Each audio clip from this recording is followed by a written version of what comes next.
Ration డీలర్లని ఒక రకంగా ఇప్పుడు ఫుట్బాల్ ఆడేస్తున్నారు.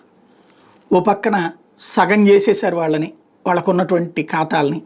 పైగా ఓ పక్కనేమో ఇంటికి వెళ్ళేటటువంటి వెహికల్స్, ఇంకొక వైపునేమో వాళ్ళకి ఇబ్బంది పెట్టేటటువంటి విధంగా అధికార పార్టీకి రేషన్ షాపుల్ని వదిలేయమని చెప్పే వేధింపులు. వీటన్నిటి మధ్యన గత కొన్నేళ్లుగా నరకం అనుభవిస్తున్నారు. అందులో ఒక మహిళా డీలర్ చేసినటువంటి పోరాటం ఫలించింది, కానీ పూర్తి న్యాయం అయితే కాదు. తాజాగా చౌకధరల దుకాణాల డీలర్షిప్ను రద్దు చేసే ముందు విచారణ జరపాల్సిందని హైకోర్టు ధర్మాసనం తేల్చెప్పింది.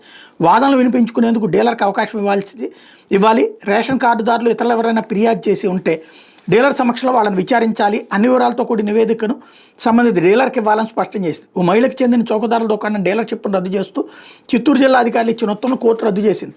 తమ తీర్పును పరిగణలోకి తీసుకుని తాజాగా నిర్ణయం తీసుకోవాలని మదనపల్లి ఆర్డీఓను ఆదేశించింది.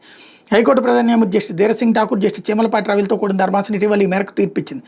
అన్నమయ్య జిల్లా మదనపల్లిలో చౌకధరల దుకాణంలో షాప్ నెంబర్ 50 అవకతవకలు చోటు చేసుకున్న కారణంతో అక్కడ తహసీల్దార్ ఇచ్చిన నివేదిక ఆధారంగా దుకాణం యజమాని ఎం అరుణ డీలర్షిప్ను రద్దు చేస్తూ 2009లో ఆర్డీఓ ఉత్తర్వులు ఇచ్చారు. దీని మీద 2013లో హైకోర్టులో ఆమె వ్యాజ్యం వేశారు. జోక్యం చేసుకోవడానికి సింగిల్ జడ్జి నిరాకరిస్తూ గతేడాది జూలైలో తీర్పు చెప్పారు.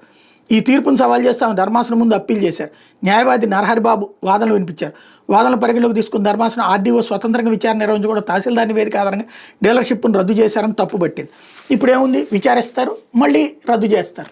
2009, 2025 16 సంవత్సరాలు. ఇప్పుడు పాపం ఆవిడకి ఏ న్యాయం జరుగుతుంది?